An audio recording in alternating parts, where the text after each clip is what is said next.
Wanita adalah rusuk yang tercipta untukmu. Bukan dari kepala ia diciptakan agar tak merasa lebih dari lelaki. Bukan pula dari kaki ia dibuat agar tak dianggap rendah oleh lelaki. Tapi dari rusuk sebelah kiri dekat ke hati ia berasal agar setara dengan lelaki. Lelaki dilebihkan dalam hal-hal tertentu, sebagaimana wanita pun dilebihkan dalam hal-hal tertentu. Namun dalam penyembahan kepada Allah keduanya sama-sama saja. Lelaki diberikan amanah tambahan dalam kepemimpinannya bagi wanita, bukan menandakan dia lebih tinggi nilainya, hanya pembagian tugas yang Allah berikan semata.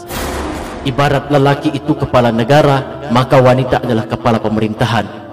Lelaki yang menentukan kebijakan, pasti perlu wanita yang menerapkan teknisnya mengeksekusinya.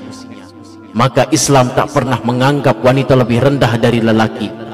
Bilapun ada perbedaan fungsi, itu lebih kepada fitrah yang Allah tugaskan pada masing-masing saja.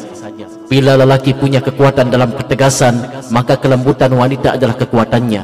Bila lelaki mudah untuk memutuskan, maka kekuatan wanita adalah pertimbangannya. Begitulah rumah tangga dibangun, yakni ketika lelaki dan wanita sama-sama memahami fitrah yang Allah berikan, lalu ikhlas berjuang di dalam keahlian yang Allah titipkan. Tak akan merasa tenang wanita tanpa kehadiran lelaki. Sebaliknya pun juga begitu. Maka Allah Subhanahu wa Ta'ala pasang-pasangkan mereka untuk mencapai tujuan penciptaannya, yakni beribadah kepada Allah Subhanahu wa Ta'ala. Maka bila engkau suami, janganlah engkau pandang istrimu sebagai pelayanmu, melainkan engkaulah pelayannya.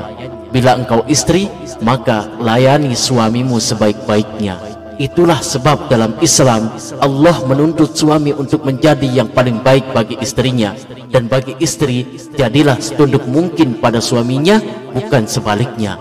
Rumah tangga akan aman bila suami mengambil dalil baginya dan istri mengambil dalil baginya, bukan menuntut yang lain, tapi menuntut diri sendiri untuk taat dulu kepada Allah Subhanahu wa Ta'ala. Bila Allah menjadi penengah, bila Allah jadi standar, maka istrimu adalah kedamaian bagimu, maka suamimu adalah ketenangan bagimu, dan rayakanlah cinta dalam ikatan pernikahan. Dan bila pasanganmu belum sempurna menurutmu, jangan tanya dirinya, tapi tanyalah dirimu, sebab dia adalah cerminan jiwamu, belahan dirimu, bagian hatimu. Sebab tugas lelaki itu memimpin wanita, menjadi sandaran baginya, tempat kepercayaannya, perlindungan yang tak lekang. Begitulah makna qawwamuna 'alan nisa. Kewajiban lelaki itu mendidik dan membina wanita, dan itu bukan dengan menyalahkan, tapi dengan menunjukkan mana yang benar dan mana yang salah, dan sabar sampai wanita itu menetapi kebenaran dari Allah Subhanahu wa Ta'ala. Bila sekedar menyalahkan, anak kecil pun pandai. Bila sekedar marah-marah, yang tak beriman pun juga bisa. Tapi mengawal dengan sabar hanya bisa dilakukan oleh lelaki yang hakiki. Jadilah lelaki yang terbaik.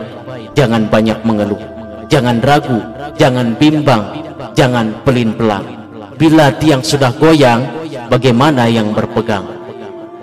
Membina itu dengan lisan, bukan dengan tangan, dengan pengertian, bukan dengan makian. Buat dia paham, bukan buat dia lebam. Buat dia bahagia, jangan buat dia sengsara. Sebagaimana Allah Subhanahu wa Ta'ala memuliakannya dan ayahnya sudah membahagiakannya, maka tuntunlah dia menuju ke surganya Allah Subhanahu wa Ta'ala, bersama-sama menikmati hidangan dari Allah Subhanahu wa Ta'ala. Bersikap kesatrialah pada wanita, pada wanita yang membersamai keseharian kita, yaitu istri kita. Maka Allah akan jadikan kebaikan pada kita yang banyak.